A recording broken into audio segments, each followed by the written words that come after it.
यह संयुक्त राज्य अंतर्राष्ट्रीय विकास एजेंसी यानी यूएसएआईडी है, जो इथियोपिया व उसके आसपास के पूरे क्षेत्र में लोगों को न केवल आवश्यक सेवाएं प्रदान कर रही है, बल्कि उनकी उम्मीद का स्रोत भी है। यह इथियोपिया के हॉर्न ऑफ अफ्रीका क्षेत्र में मानवीय सहायता और सतत विकास के लिए सक्रिय रूप से योगदान दे रही है। इस एजेंसी ने मानवीय सहायता, आर्थिक विकास को बढ़ावा देने और दुनिया भर में लोकतांत्रिक शासन का समर्थन करने के लिए 2023 के वित्तीय वर्ष में 40 अरब अमेरिकी डॉलर से अधिक की राशि आवंटित की।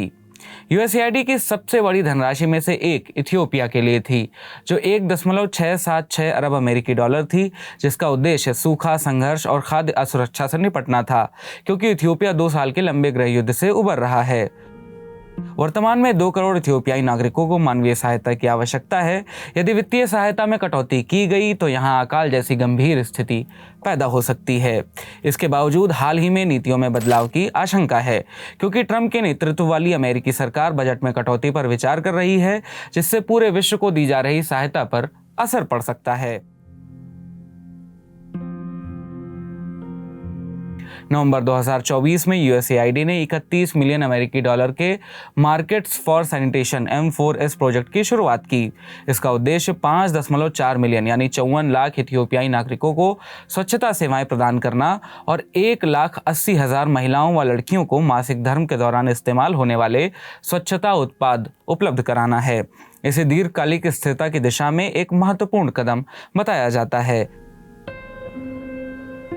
M4S परियोजना कई इलाकों में संचालित होगी, जिसमें टिग्रे, अम्हारा, ओरोमिया, सिदामा, सोमाली, दक्षिण इथियोपिया, मध्य इथियोपिया और दक्षिण पश्चिम इथियोपिया शामिल हैं।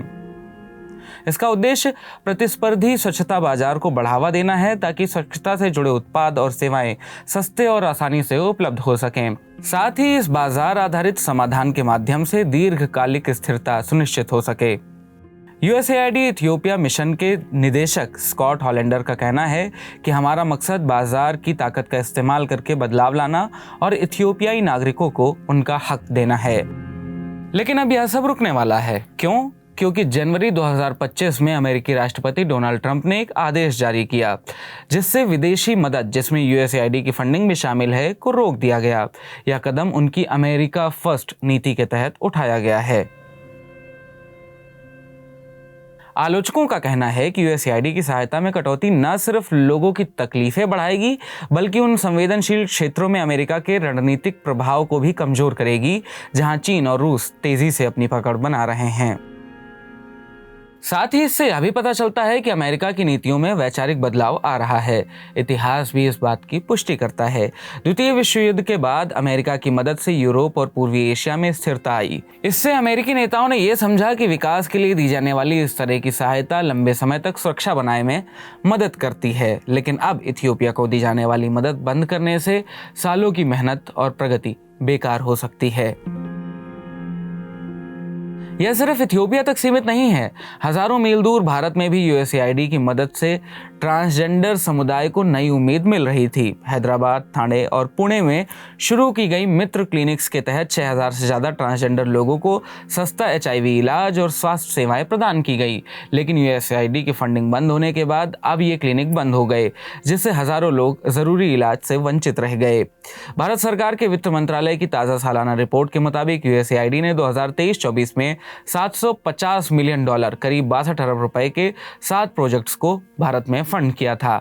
यूएसएआईडी की वापसी सिर्फ एक नीतिगत बदलाव नहीं है, यह उन लोगों के लिए जीवन रेखा खत्म करने जैसा है जिन्हें इसकी सबसे ज्यादा आवश्यकता थी। विश्व स्वास्थ्य संगठन यानी WHO के प्रमुख का कहना है कि अमेरिका द्वारा विदेशी सहायता रोके जाने से एचआईवी, पोलियो, मंकी पॉक्स और बर्ड फ्लू से निपटने वाले कार्यक्रमों पर बुरा असर पड़ेगा। जिनेवा में एक वर्चुअल प्रेस कॉन्फ्रेंस में WHO प्रमुख ने पहली बार यूएसएआईडी बंद होने के मुद्दे पर बात करते हुए कहा, अमेरिकी सरकार के कुछ फैसलों से हम काफी चिंतित हैं, क्योंकि इनका वैश्विक स्वास्थ्य पर गहरा असर पड़ रहा है। अमेरिका के नीति निर्माताओं के सामने यह बड़ी चुनौती है कि वे या तो पहले की तरह अंतर्राष्ट्रीय सहायता जारी रखें या फिर सहायता में कटौती के कारण पैदा होने वाले मानवीय संकट को स्वीकारें। विशेषज्ञों का मानना है कि अमेरिका को एक संतुलित रणनीति अपनानी चाहिए, जो घरेलू जरूरतों और अंतर्राष्ट्रीय जिम्मेदारियों के बीच सामंजस्य बनाए रखे, ताकि दुनिया के विकास में उसकी नेतृत्वकारी भूमिका बनी रहे।